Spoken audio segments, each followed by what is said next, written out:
હા, મારી પાસે ત્યાં એસોસિએશનના લોકો આવ્યા હતા.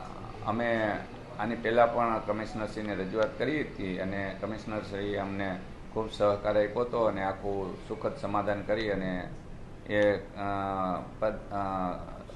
જે કંઈ વેપારી છે એને ન્યાય મળે એવા અમે પ્રયત્ન કર્યા હતા અને એમાં અમને સારી સફળતા મળી હતી.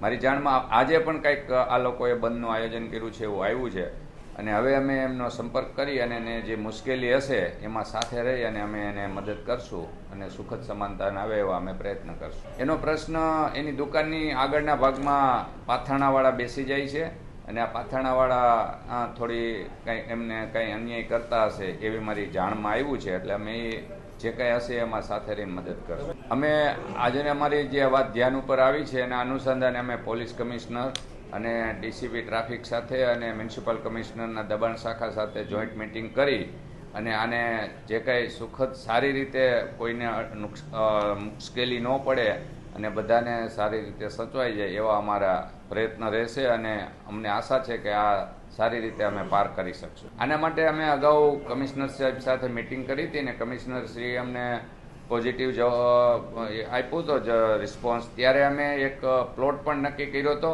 પણ એ પ્લોટની સાઇઝ આ લોકોનું એમ કહેવાનું હતું કે નાનો પડે છે, એટલે હવે અમે વધારે બીજો નવો પ્લોટ ગોતી અને એમાં અમે પ્રયત્ન કરશું.